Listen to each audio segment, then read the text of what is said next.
दो अंक के जो महत्वपूर्ण प्रश्न होते हैं उसकी माइक्रो प्लानिंग कैसे की जाती है इसके बारे में बात करेंगे। तो ये प्रश्न क्रमांक 6 से लगा के प्रश्न क्रमांक 17 तक के जो प्रश्न आएंगे उसमें दो अंक के प्रश्न पूछे जाएंगे। उसमें कुछ महत्वपूर्ण सूत्र अपन याद करके पूरे नहीं तो कम से कम 5 प्रश्न सही कर सकते हैं। जैसे सबसे पहले एक प्रश्न आएगा कि एलसीएम एचसीएफ दे देगा, एक और दो संख्या रहेगी, एक दे देगा एक नहीं देगा, तो संख्या ज्ञात कीजिए। तो इस फार्मूले को अगर याद करते हैं ये दो अंक हमको देके जाएगा। इसमें चार चीजें हैं, एचसीएफ एलसीएम, एक ए और बी। ए और बी क्या है? संख्याएं हैं, दो संख्याएं होती है। तो तीन संख्याएं या तीन चीजें अपन को दे देगा तो कोई से भी तीन अगर देगा चौथी अपन निकाल सकते हैं। कभी कभी एलसीएम दे देगा एचसीएफ पूछ लेता है, कभी कभी एचसीएफ दे देगा एलसीएम पूछ लेता है, कभी दोनों दे देगा एक संख्या नहीं देगा उसको पूछ लेगा। इस सूत्र के द्वारा अपन दो अंक ला सकते हैं। इसको अच्छे से अपन कर ले, 2 4 5 प्रश्न इसमें बनते हैं तो आप उसमें से दो अंक ला सकते हैं। उसके बाद अभाज्य गुणनखंड विधि से एचसीएफ याद करना भी पूछा जाता है, ये भी दो अंक का। ये अध्याय 1 में से दो प्रश्न पूछे जाते हैं दो अंक के। तो ये दो प्रश्न इस प्रकार के इसमें आते हैं। तो अपन ये दो सूत्रों के द्वारा 4 अंक अध्याय 1 में से ला सकते हैं। उसके बाद में आता है शून्यकों का योग, अल्फा धन बीटा बराबर ऋण बी बटे और शून्यकों का गुणा अल्फा इंटू बीटा बराबर सी बटे। इसमें 1 नंबर के प्रश्न भी आते हैं ऑब्जेक्टिव एमसीक्यू में, और ये प्रश्न 2 नंबर में भी आता है। कभी कभी पूछ लेता है कि शून्यकों का योग और शून्यकों का गुणा ज्ञात कीजिए। तो इसकी दो सूत्रों के द्वारा अपन उसको ज्ञात कर सकते हैं। उसके बाद शून्यकों का योग और गुणा दिया रहेगा तो बहुपद कैसे बनाएंगे बहुपद।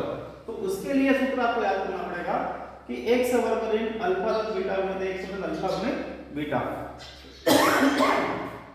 तो इस सूत्र के द्वारा इसमें सिर्फ आपको क्या रहेगा, शून्यकों का योग दिया रहेगा, गुणनफल दिया रहेगा, यहाँ पे मान रखना है, आपके 2 नंबर चुटकी में आ सकते हैं। तो ये पूरे सही आपके प्रश्न बन सकते हैं, इसमें आप फोकस करें। दूसरा होता है विविध कर याद करना, डी का मान।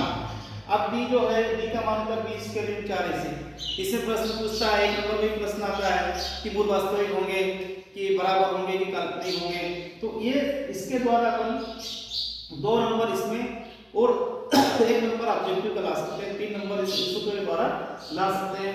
तो हमें ये सूत्र अच्छे ध्यान से याद करना है। इसको डिस्क्रिमिनेंट या हिंदी में विविध का बोला जाता है।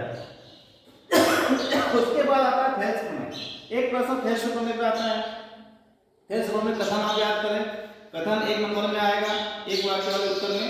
और थेल्स प्रमेय का जो सूत्र है कि इस प्रकार अगर त्रिभुज एबीसी है और पीक्यू रेखा इस बीसी रेखा समांतर है तो ये इसके बटे ये अनुपात और इसके बटे इनका अनुपात जो है बराबर आता है। एपी बटे पीबी का मान जो होगा वही मान एक्यू बटे क्यूसी का होगा। तो इस प्रकार से इस सूत्र के द्वारा इसमें 3 मान दिए रहेंगे, कोई से भी अपन 3 मान दिए रहेंगे तो अपन चौथा मान निकाल सकते हैं। कभी कभी ये भुजा यहाँ दोनों दी रहती है लेकिन ये नहीं दी रहती है और ये दी रहती है, तब अपन इस अज्ञात भुजा का मान निकाल सकते हैं। कभी कभी ये नहीं दिया रहेगा, ये 3 भुजाएं दे रहती है, इसमें मान करके अपन निकाल सकते हैं। थेल्स प्रमेय का उपयोग करके अपन 2 नंबर यहाँ भी ला सकते हैं। उसके बाद प्रायिकता में 2 अंक के 2 प्रश्न आते हैं। अब प्रायिकता जो है, प्रायिकता का जो सूत्र होता है अनुकूल परिणाम बटे कुल परिणाम। इसमें एक तो गेंद वाला लाल हरी गेंद या कंचे लाल हरे कंचे, इस प्रकार का प्रश्न आएगा तो उसमें इसका उपयोग करना अपने अनुकूल परिणाम बटे कुल परिणाम। और कभी कभी क्या है, एक प्रश्न इससे आता है कि p प्लस p डैश बराबर 1। प्रायिकता का जोड़ हमेशा 1 होता है। किसी घटना घटने की संभावना और नहीं घटने की संभावना का योग हमेशा 1 होता है। तो इस सूत्र का उपयोग करके हम 1 नंबर 2 नंबर का प्रश्न हल कर सकते हैं। एक प्रश्न इसमें का आएगा, एक प्रश्न इसमें का आएगा। तो प्रायिकता जो है हमें पूरे 5 नंबर दे सकती है। तो p जो है प्रायिकता है और p डैश प्रायिकता नहीं है।